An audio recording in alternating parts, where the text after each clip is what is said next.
L'échiquier international, soyez les bienvenus. Le génocide à Gaza, les tueries, l'occupation de la Cisjordanie, les bombardements du Liban, le tout nourri par un complexe militaro-industriel mondial, mais surtout européen, même français, selon un rapport récent. People Embargo for Palestine et l'organisation Urgence Palestine livrent des données à propos du rôle joué par les industriels, les aéroports et les ports maritimes français répartis à travers 12 régions et 40 villes dans la facilitation du génocide en Palestine.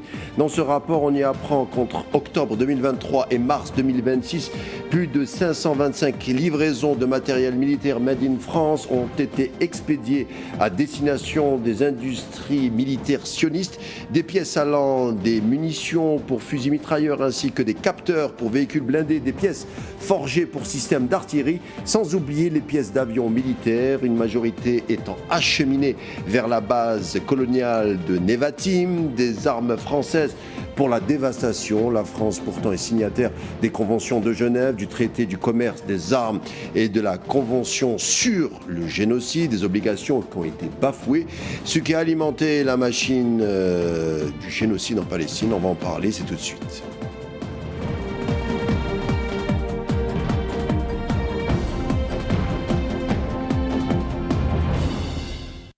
Et pour évoquer ce sujet, à savoir les dessous des exportations militaires françaises vers l'entité sioniste, Youssef Bousmah nous rejoint depuis Paris. Merci Youssef et heureux de vous recevoir, militant anticolonialiste. Vous intervenez souvent au sujet de la question de Palestine. Bienvenue encore une fois. Merci à vous, merci de votre invitation. Youssef, on a beaucoup de choses à nous dire. Je le disais, on l'a appris d'après un rapport de People Embargo for Palestine ainsi que Urgence Palestine et de Palestine Youth Movement que 525 cargaisons d'équipements français à l'usage militaire ont été expédiées vers l'entité sioniste entre octobre 2023 et mars 2026, donc récemment, c'est-à-dire en plein cœur du génocide en Palestine. Comment vous avez reçu ce rapport ? Bien d'abord, sans grand étonnement en vérité, parce que des bruits déjà filtraient à partir de syndicats, à partir de militants syndicalistes, selon lesquels des cargaisons arrivaient bien, partaient bien de France, en dépit des dénégations des ministres français, selon lesquels il n'y avait uniquement que quelques envois qui concernaient uniquement, disait-il, le dôme de fer. Donc, vous savez, la distinction qu'on fait entre armes létales et puis armes défensives, mais qui évidemment étaient de pure forme et surtout étaient faux. Des informations qui étaient fausses, des délégations qui étaient évidemment fausses. Et donc, sans grand étonnement, parce qu'on savait très bien, il y avait même eu des mouvements de notaires du côté de Marseille qui avaient refusé donc des convois. Donc, s'il y avait eu ces mouvements, pour certains bateaux, c'est que d'autres existaient. D'autres existaient et il y avait une opacité totale par rapport à cela. Le gouvernement français a constamment menti. Il a menti depuis très très longtemps. Il ment ses relations avec l'entité sioniste. Donc, ce n'était pas un grand étonnement.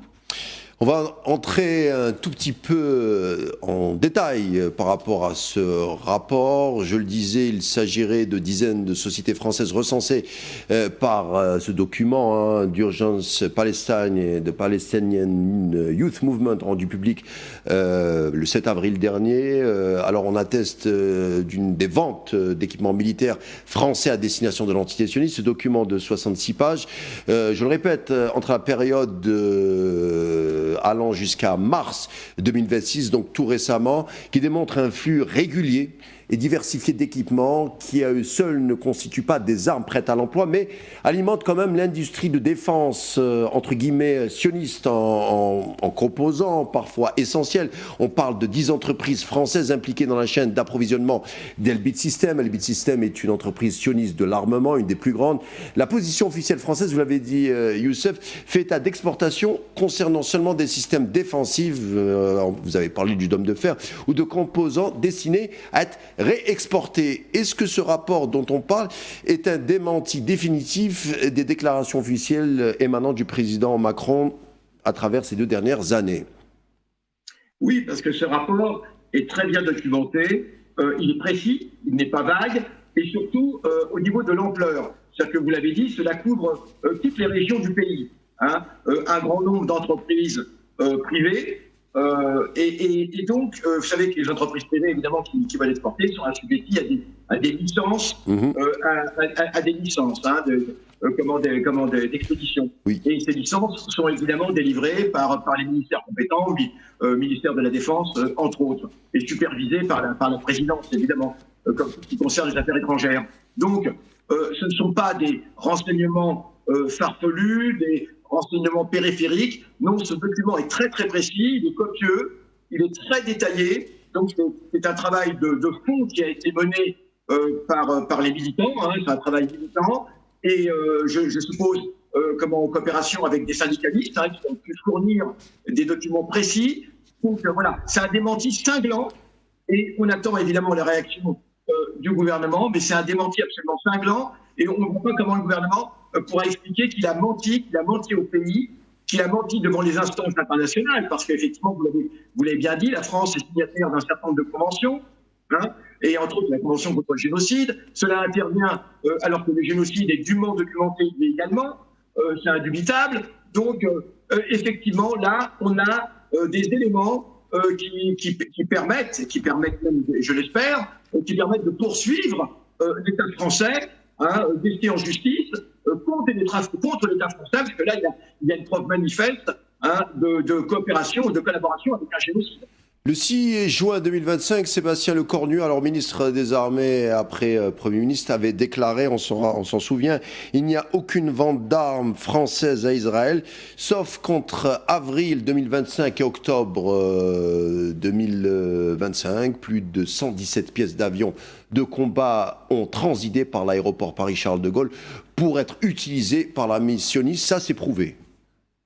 Oui, bien sûr, c'est absolument prouvé. Donc par Charles de Gaulle, mais aussi par Marseille, qui est un grand hub à ce niveau.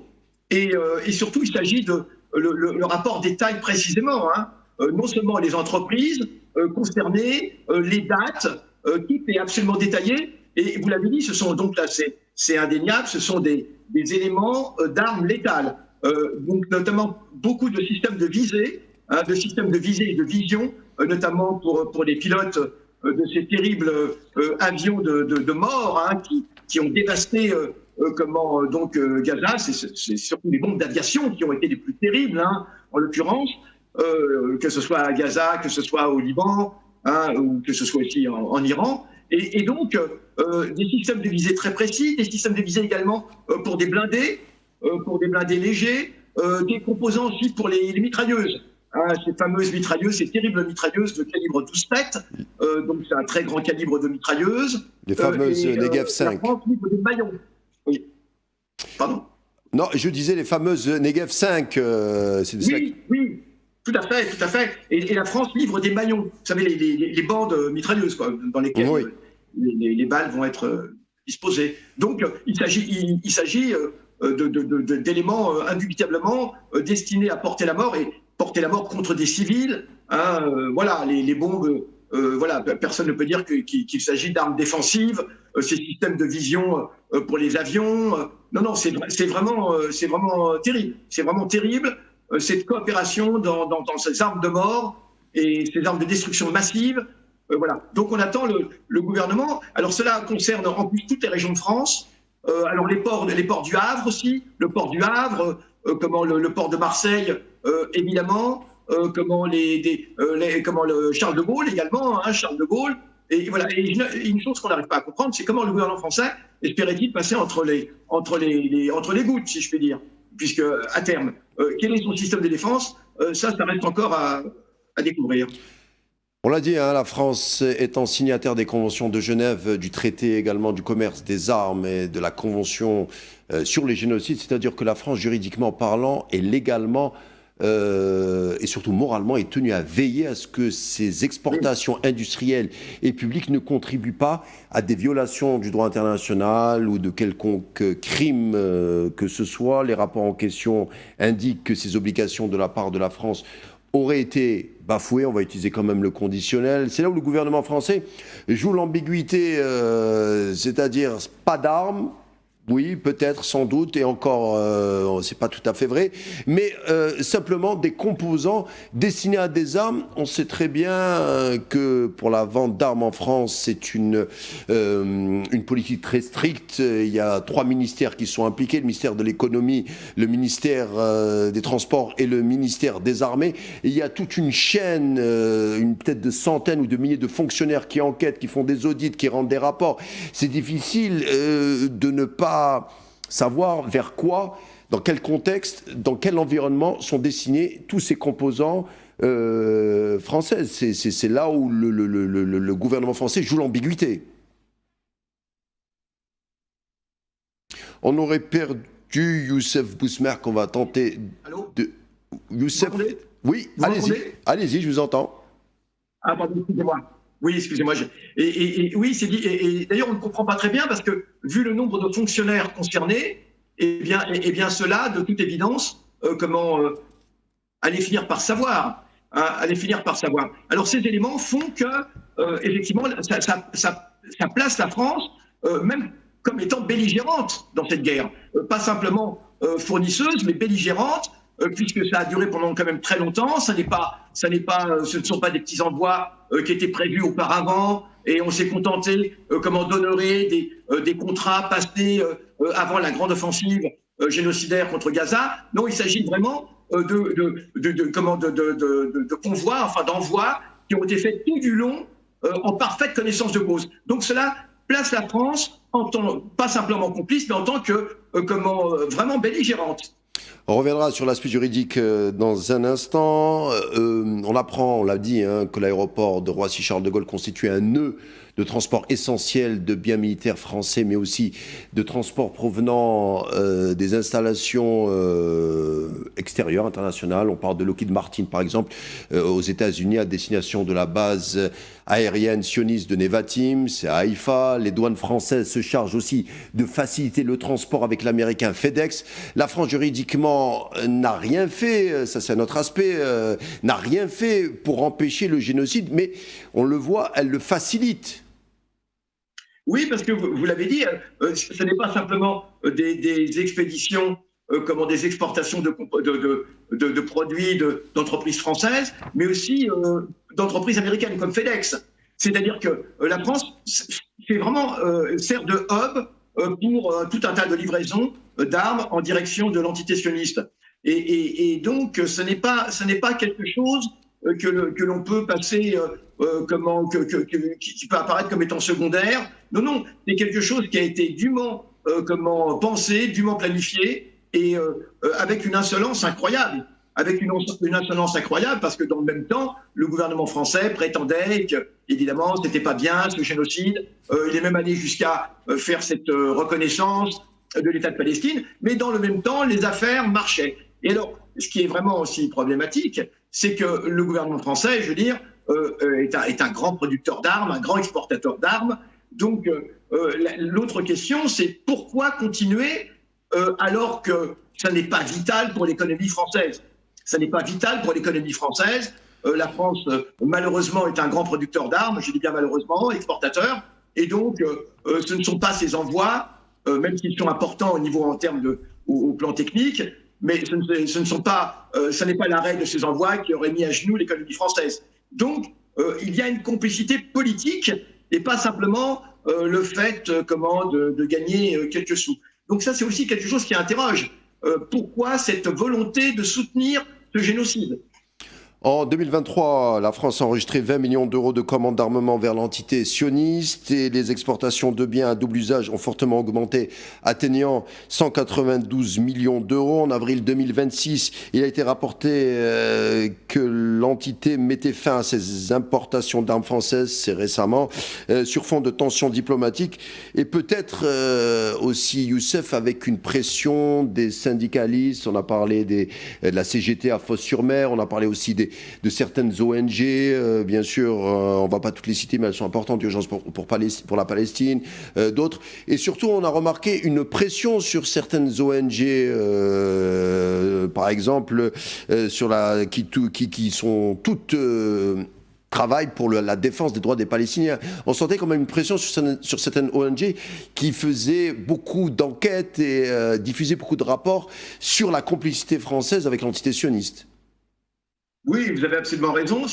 Dans le même temps, il y a la volonté de faire taire les voix de soutien ou de dénonciation au moins du génocide, et de faire taire les associations de soutien. Par exemple, le comité Urgence Palestine, le collectif Urgence Palestine, qui est à l'origine de ce rapport avec d'autres groupes pro-palestiniens, eh bien, ce comité lui-même est sous les feux de la répression et sous menace de dissolution actuellement. C'est qu'en plus, eh bien, on a tenté de faire taire toutes les voix qui simplement dénoncent le génocide. Demande pas la lune, demandait au moins que la France ne soit pas complice de ces génocides.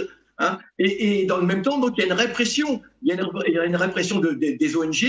Il y a une répression. On a vu le rôle que la France joue contre Madame Albanese, où des représentants français sont allés jusqu'à appuyer les demandes d'exclusion de Madame Albanese. Urgence Palestine, donc le collectif dont je parlais, est lui-même sous menace de dissolution. La menace n'est pas du tout écartée, elle est en cours. Les représentants d'Urgence Palestine sont soumis à des sanctions incroyables, des sanctions bancaires. Des comptes bancaires sont gelés, leurs comptes bancaires sont gelés. Faut quand même savoir ça, c'est des mesures absolument ignobles.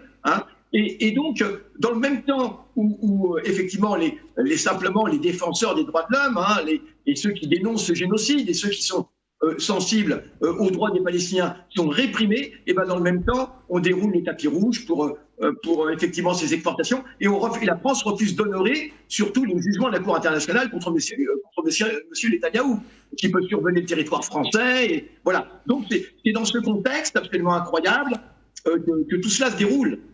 Alors d'un côté, on réduit au silence des militants et ONG pour la défense des droits des Palestiniens, et d'un autre, on ferme les yeux sur l'implication de 10 entreprises françaises dans la chaîne d'approvisionnement d'Elbit Systems, le gros groupe sioniste militaire. Et plus accablant encore, les gouvernements français successifs depuis au moins 2023 ont autorisé 117 vols de transit pour les pièces F-35 Lockheed Martin. Ces mêmes appareils qui bombardent Gaza, l'Iran, ont servi aussi à l'invasion du Sud-Liban. Je me souviens de certaines lectures de l'histoire, historique, quand le général de Gaulle, qu'on cite tout le temps, qui imposait, lui, en tout cas directement, des embargos sur l'entité sioniste, l'armement de l'entité sioniste quand il s'agissait de la colonisation. Oui, vous avez parfaitement raison. C'est que, alors, malheureusement, le général de Gaulle lui-même avait été trompé par certains de ses ministres. On se souvient de certaines affaires. Mais ce que je veux dire, c'est que oui, l'embargo sur les armes à destination d'abord des zones de combat, ça c'est une règle.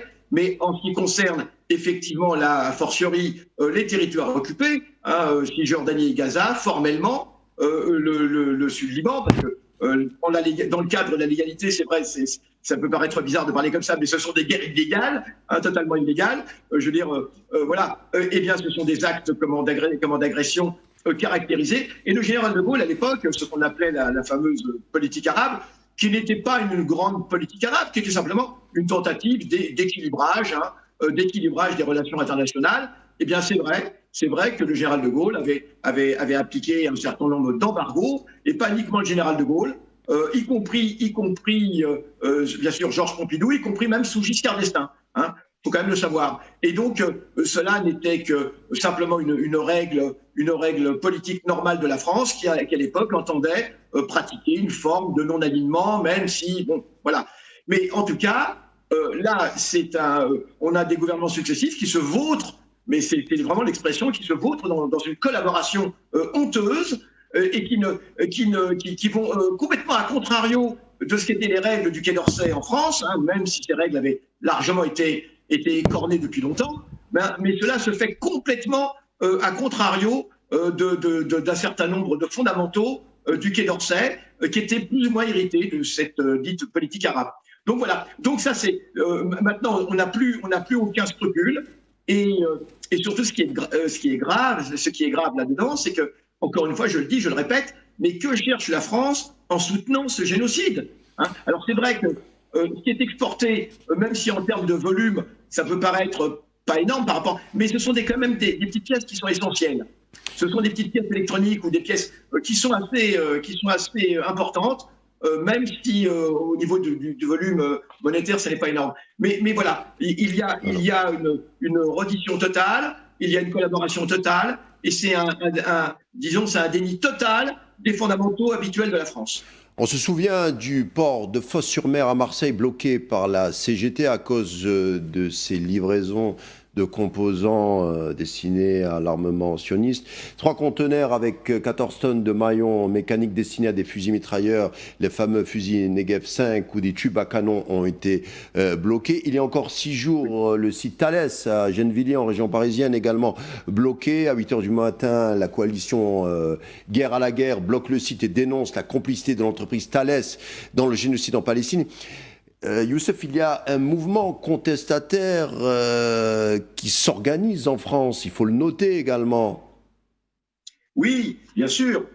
Alors malheureusement réprimé. On a vu encore récemment à Sciences Po des étudiants qui dénonçaient un certain nombre de commandes de collaboration françaises, aussi bien contre la Palestine que contre l'Iran. Des étudiants de Sciences Po se sont vus infliger imaginez des PV, des procès-verbaux, donc des amendes de 400 euros. De 400 euros, actuellement, il y a même des fonds qui sont récoltés, des crowdfunding qui sont récoltés sur le web pour payer ces amendes d'étudiants.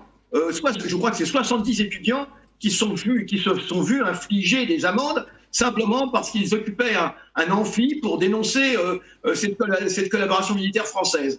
Donc, des tribunaux ont siégé. Alors, pour l'affaire dont vous parliez précédemment, celle de Thales à Gennevilliers, disons que le tribunal a eu raison dans sa sagesse, a eu raison et ils ont été élargis.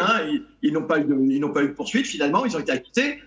Mais le gouvernement, généralement, lui-même disons, est à l'action et insiste pour que des militants soient poursuivis. C'est quelque chose d'incroyable. On n'a jamais vu cela dans ce pays. On permettait au moins qu'il y ait une contestation. Alors là, ce qui est grave, c'est que le gouvernement contrevient totalement aux règles habituelles du Quai d'Orsay, de la politique étrangère. Il dissimule des choses. Il dissimule des choses parce que normalement, je crois que ces exportations qui placent le gouvernement dans une situation de complice de l'entité sioniste devrait faire je pense qu'il va y avoir des débats à l'Assemblée, mais devrait donner lieu à des débats à l'Assemblée, et il ne le fait pas. Il passe par-dessus les lois, il passe par-dessus la morale, il passe par-dessus la conscience, et il poursuit précisément les citoyens de ce pays qui ont une conscience et qui entendent faire jouer cette conscience. Et c'est ça qui est terrible. De ce point de vue, il rejoint un petit peu ce qui est fait en Angleterre contre les militants, les camarades de Palestine Action, qui eux aussi ont été durement réprimés, Mais il y a un mouvement de contestation que le gouvernement ne pourra pas enrayer. Et il y a une jeunesse dans ce pays, en France et dans d'autres pays d'Europe, qui a décidé de faire entendre sa voix contre ces crimes absolument abominables. Et cela va se poursuivre. Alors la question de fond, est-ce que la France est complice ou pas? Je crois qu'on a essayé en tout cas d'esquisser les contours de la réponse. Ce qu'il faut dire, c'est que tout simplement, la France opère dans un contexte particulier. Ses ventes d'armes sont acheminées vers un contexte particulier. Le génocide à Gaza, les entreprises mentionnées ont connaissance de ce contexte. Je crois qu'on l'a assez dit finalement. C'est à la société civile, vous l'avez dit Youssef, c'est à la société civile, c'est aux syndicats et de mettre fin à toute forme de complicité française dans le génocide des Palestiniens, car on parle également des impôts des Français. Oui, bien sûr. Cela concerne également la fiscalité, puisque alors cela nous ramène aussi non seulement à ces ventes d'armes, mais aussi à quelque chose de très très important, c'est l'accord d'association entre l'Union européenne et l'entité sioniste. Et ça veut dire que cela concerne directement les ressources du pays, puisque l'entité sioniste bénéficie des largesses de l'Union européenne Et donc, ces largesses de l'Union européenne, et bien évidemment, on trait également à la fiscalité en France. Ça veut dire que d'une certaine façon, eh bien, les impôts des citoyens français eh bien, contribuent à nourrir le génocide en Palestine, puisque c'est un manque à gagner. Évidemment, l'accord d'association permet à l'entité sioniste de ne pas payer de droits de douane dans ses relations commerciales avec l'Union européenne, et entre autres donc avec la France. Et cela, ce manque à gagner, eh bien, se fait évidemment sur le dos des contribuables. Des contribuables. Ouais. Merci Youssef Bousmer. Une émission de moins d'une heure ne suffirait pas à épuiser le sujet. On a tenté d'en dire quelques aspects. Grâce à vous, Youssef Bousmer, merci d'avoir été là. Je rappelle que vous êtes militant anticolonialiste. Je vous dis à bientôt. À bientôt, merci. L'échiquier international est terminé pour aujourd'hui. Bonne suite des programmes sur Al 24 News et à demain.